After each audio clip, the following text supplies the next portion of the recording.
In Buffalo, New York, there was a man who worked as a salesman in a well-known used car showroom. His name was Dan Morgan, who was able to sell a car to a buyer for a fantastic price. After that, Dan went home immediately because that day was his wedding anniversary with his wife Jessica. Dan was known as a hard worker. He was also friendly in the neighborhood. In his family, Dan was known as a father of 3 children who was organized every day. Dan even had a daily activity schedule posted on his home whiteboard. When Dan arrived home, he asked his daughter Nana and son Kyle to look after their younger brother Max. Dan asked his 2 children for help because he wanted to celebrate his wedding anniversary with Jessica at an amusement park. But Kyle instantly rejected his father's request with the excuse of group work at his friend's house. Nina, who heard that, felt upset because she was the one who looked after Max alone. Then Kyle went to his friend's house on his bicycle. Instead of having group work, Kyle was actually playing online video games. Kyle looked very good at the game. Even Kyle was famous in the gaming world with his username Killboy. Meanwhile, Nina at home was slightly amused when she saw a photo of Nina and her boyfriend, who would study at the same university. Dan and Jessica have finally arrived at the amusement park. Jessica said that she was tired of Dan's planned behavior. Jessica also wanted Dan to take the family out of town because their family had never been anywhere. After getting off the roller coaster, Dan promised to take Jessica and their kids out of town. Then when Dan and Jessica kissed, there was a group of teenagers who took pictures of Dan's intimacy. Knowing that Dan was upset, Dan asked the teenagers to delete his photo with Jessica, but they ignored Dan's words. One of them even humiliated Dan by mocking him and spilling a drink on his face. Felt that they overstepped their bounds, Dan could only hold back his anger. The next day, Jessica practiced boxing while venting her anger towards the stubborn Nina. She accidentally hit a woman named Gwen. After she apologized, Jessica and Gwen had a casual conversation. Gwen worked as a tour guide. Jessica expressed that she wanted to travel the world, but baby Max came into her family's life. Soon, Gwen said goodbye to go to work.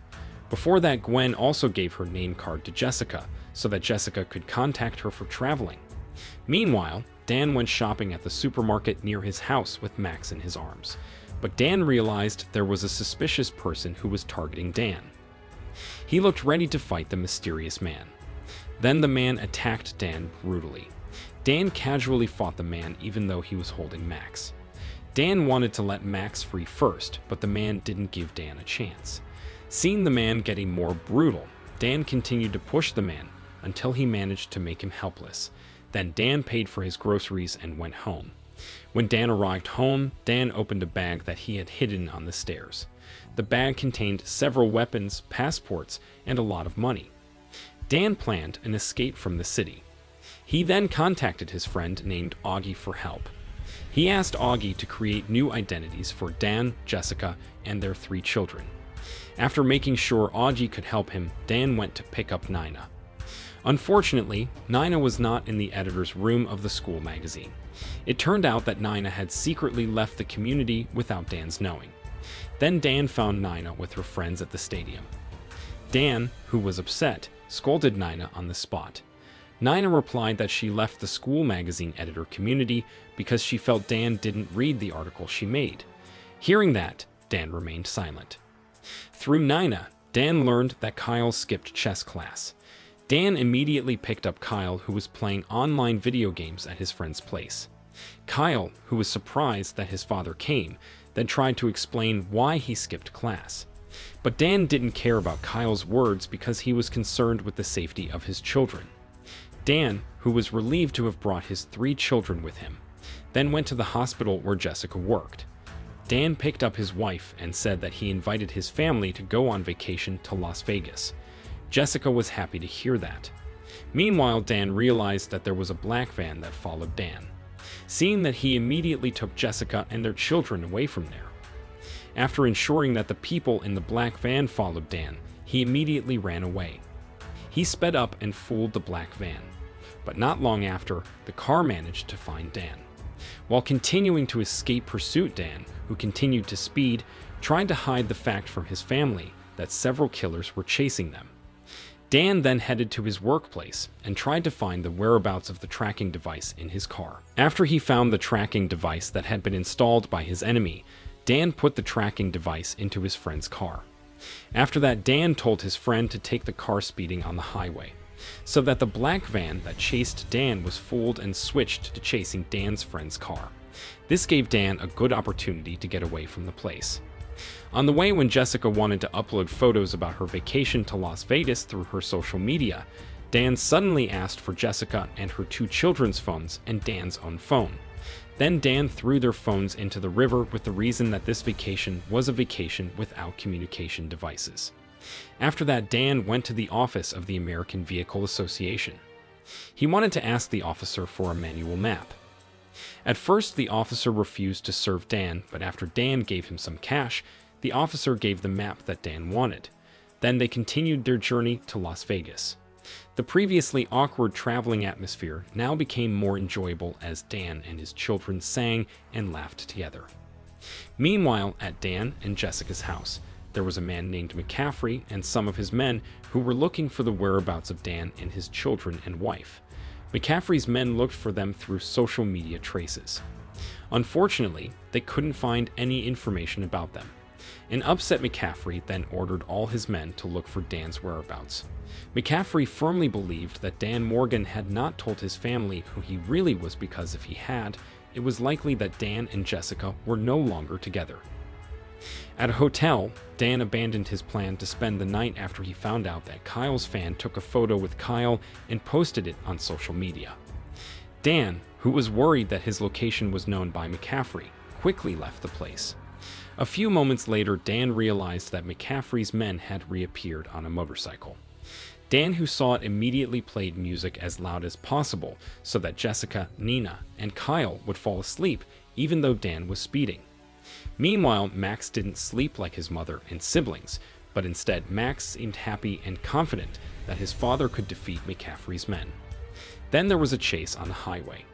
One of McCaffrey's men even shot Dan's rearview mirror. Luckily, Dan was able to quickly shoot him down. Then Dan was able to take McCaffrey's men and make them hang on his car. At first, Dan struggled to beat him up, but Max gave Dan his milk bottle, so Dan was able to make the man fall out of his car. There was one of McCaffrey's men left who tried to shoot Dan. Luckily, Dan hit the motorcycle so that the man crashed into the billboard. At the same time, Jessica woke up and heard the motorcycle explode. But Dan pretended not to know anything and said that he drove over a hole in the road. In the morning, Dan was tired due to driving all night. He stopped at a farm in Nyawa. Then Nina, who just woke up, knowing that they were in Nyawa, asked her father to take her to one of the universities in Nyawa because she wanted to study at the same university as her boyfriend named Trevor. Nina and Jessica argued because Jessica didn't allow Nina to visit Trevor, but Dan still took Nina to the campus. Dan and Jessica made small talk on the university field. Jessica said that she used to be a pole vaulter, but she was injured, so she couldn't continue her dream. Dan also wanted to tell her about his past. However, when Dan was about to continue his conversation, his attention was directed to a man carrying a suitcase. Then Dan approached the man and confirmed that the man was not McCaffrey's man. The man admitted that he was a German corn seed businessman. Dan then spoke German to the man. This surprised Jessica because she didn't know that her husband was fluent in German. Dan's suspicion of the man was not proven because the contents of the man's suitcase were real corn seeds. At the same time, a bald man appeared who wanted to shoot Dan. Seeing that, Dan threw him with the corn businessman's suitcase and went to the university's laboratory. Then the bald man continued to chase Dan in the lab until a duel happened between the two. Dan, who was quite overwhelmed, was finally able to make the bald man unconscious. Meanwhile, Nana, who was in the college dormitory, found out the fact that Trevor was cheating on her with a woman in his room. Seeing that, Nana, who was disappointed and upset, immediately hit Trevor until he lay on the floor. After that, Dan, Jessica, Nina, and Kyle gathered and continued their journey. After a while, they arrived in Colorado. At that time, Nina was driving, while Dan sat on the passenger seat next to Nina. With a look of regret, Nana apologized for not being the editor of the school magazine. She also thanked her father for not telling her mother about her mischief. Later, after a night of rest in Colorado, Dan called Augie to discuss where to meet in Las Vegas. He then went to the cafe and practiced talking about his past to Jessica. But not long after, Kyle came up to his father. Dan immediately expressed his desire for Kyle not to play online video games. But Kyle replied that playing games was about intelligence and skills. He also felt that he as Killboy was favored by many people, while he in the real world felt inferior to his abilities. Kyle then invited his father to a laser shoot battle on the condition that if Kyle won, then his father could not forbid Kyle to play games. On the other hand, if his father won, Kyle would stop playing the game. The father and son agreed to the challenge. They entered the game room. Not long after, Dan was able to beat Kyle. This was because Dan seemed to be an expert in using weapons. After the game, Dan tried to comfort his son until they hugged.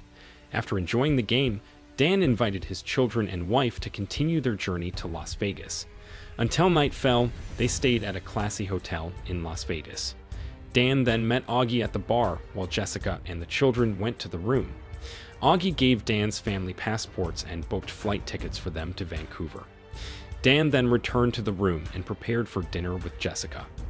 He also secretly brought a gun in case McCaffrey's men came. Dan told his children to stay in the room and not open the door for anyone. The three of them unfortunately left the room after their parents left. Meanwhile, McCaffrey's men had arrived at the hotel and knew that Dan and his family were in Las Vegas. Elsewhere, Kyle, Jessica, and Max went to the arena of the ongoing online gaming tournament. Kyle met a gamer named Ren who invited him to meet other gamers. At the restaurant, Dan tried to tell her who he really was, but then came a waiter who talked to Dan in French.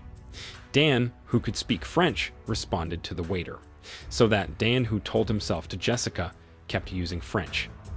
Sadly, Jessica didn't know anything about French. Meanwhile, Kyle replaced Ren in the match because Ren wanted to be with Nana and Max. However, they didn't realize that McCaffrey's men were watching Nana, Max, and Kyle. Dan and Jessica returned to their room. They didn't know that their three children weren't there, but suddenly some of McCaffrey's men came shooting at Dan. Fortunately, he was able to defeat them, but not long after McCaffrey's men named Coogan managed to take Jessica hostage, until Dan saw Coogan off guard and threw his knife right into Coogan's eye. Jessica, who saw the incident, looked afraid and ran to her children's room. Jessica was surprised that her children were not in the room. Jessica realized that Kyle must have come to the online video game match. Jessica then rushed there. On the way, Jessica told Dan to leave even though Jessica didn't know what was going on.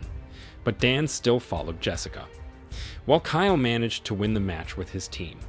Moments later, Dan and Jessica got their three children to a safe place. Before they left, Dan told them about who he really was. Dan explained that before he met Jessica, he was a former secret assassin. Then he ran away to start a new life. Moreover, it revealed that the people who were chasing Dan were his former colleagues who wanted to kill Dan. Nina and Kyle, who heard their father's explanation, laughed and called their father a coward, but soon there was someone shooting at them. Dan immediately took his wife and children away from that place. However, there was a woman who kept chasing Dan. Fortunately, Dan was able to kill the woman. Later, Dan told his family that his real name was Sam. Once in the military, McCaffrey recruited Dan to join him. McCaffrey had a special program to kill criminals, such as terrorists and kidnappers, who were untouchable by the government under the law. Then McCaffrey used Dan as a mercenary with a very high salary. When Dan Morgan, or Sam, found out that his mission was getting more dangerous, he chose to run away. This made McCaffrey chase Dan to kill him. After explaining his past, Dan gave a new passport and identity to his children and wife. Sadly, they were all angry and disappointed with Dan for lying to them. Then Jessica called Gwen to take them away from Las Vegas. In the morning, a taxi arrived and took Jessica and her three children to see Gwen. Dan, who knew Jessica wanted to leave, couldn't stop her. Moments later, Jessica and her three children arrived at a place where Gwen was. Gwen invited them to go by private plane. On the plane, Gwen told Jessica that she had an ex-boyfriend who was married to a woman who had the opposite personality to Gwen. Jessica became suspicious that the man Gwen was referring to was Dan Morgan, her husband. Jessica then wanted to take her children off the plane, but unfortunately, McCaffrey came and prevented them from leaving. It turned out that Gwen deliberately framed Dan Morgan's family and handed them over to McCaffrey, so that Gwen was able to get Sam or Dan Morgan back. After he got Jessica and her 3 children, McCaffrey contacted Dan. He told Dan to meet him at a casino building alone. Dan, who saw his wife and 3 children as hostages, was upset. Without thinking for a long time, Dan rushed to where McCaffrey was. Then in a building, there was a man named Spiros, who knew that Dan Morgan was coming and invited him to meet McCaffrey. Then when Dan arrived upstairs, McCaffrey and Gwen welcomed him well. Dan then called McCaffrey father. Kyle and Nina, who heard that, were surprised because they just found out that McCaffrey was their grandfather. McCaffrey didn't care about the shocked feelings of Jessica and her children. He just wanted Dan Morgan to go back to being a secret assassin. At first, Dan didn't want to come back to the world of assassins, but McCaffrey told Gwen to kill Jessica. Seeing his wife about to be shot by Gwen, Dan agreed to his father's request to become a secret killer. However, on one condition, Dan wanted Jessica and their children safely back in Buffalo. McCaffrey then agreed to Dan's request. Then Jessica and her children were dropped off by Spiros. But when they were about to go downstairs, Jessica opened Max's diaper. Jessica placed the diaper on Spiro's face and pushed him to the ground. After that, Jessica and her children returned upstairs to meet Dan. Meanwhile, Dan managed to make Gwen unconscious when she was about to attack him. Soon Jessica, Kyle, Nina, and Max arrived at the place where Dan was. Then Dan rushed his wife and children to the roof to hide. He also gave Kyle a drone to monitor his grandfather's men. Meanwhile, Dan wanted to fight his father, McCaffrey. On the other hand, McCaffrey's men who saw the elevator going down thought that it was Dan Morgan. But they were wrong, because in the elevator, it turned out to be Max's diaper bag with a bomb. Then when McCaffrey's men opened the bag, the bomb exploded. However, Dan Morgan was able to eliminate McCaffrey's men one by one with the help of the drone that Kyle brought. Then Dan arrived downstairs and pointed a gun at his father, McCaffrey. But he was sure that Dan wouldn't shoot him. So McCaffrey firmly ordered his men to shoot Dan Morgan. In another scene, Gwen woke up when McCaffrey called her to attack Jessica and her children. Downstairs, McCaffrey managed to shoot the drone so that Kyle could not help his father to see the position of his grandfather's men. Then on the rooftop, Gwen found out where Jessica and her children were. Seeing Gwen coming, Jessica tried to fight her even though Gwen was stronger than Jessica. With Jessica's limited boxing skills, she kicked and punched Gwen. Unluckily, Gwen made Jessica fall down and fell limp. She was lucky to be able to stand up and grab a bamboo. She wanted to show her pole vaulter skills. Sadly, the bamboo broke and Jessica fell again. An upset Jessica then threw the broken bamboo at Gwen's body right into her chest. This made Gwen finally die in Jessica's hands. Kyle and Nina, who saw their mother was able to kill Gwen, were both amazed and horrified.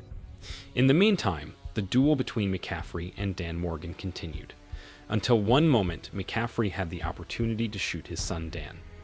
At the same time, Jessica and her 3 children arrived. Nina called McCaffrey grandfather. Nina also said that she didn't hate her grandfather, even though he was a cold-blooded killer. Then suddenly, Dan hit McCaffrey with an iron so that he fainted. It was Nina talking to McCaffrey to gain time to save her father. After that, Dan and his children and wife left the place and continued their lives. Long story short, 6 months later, McCaffrey was successfully imprisoned with newly revealed cases. Nina became a news reporter. Then Dan Morgan became a security advisor for several banks and owned his own company. Meanwhile, Jessica worked as a school athletic coach. The road trip now became a routine for Dan Morgan's family. However, nobody could use their phones along the way. Even so, they really enjoyed their trip.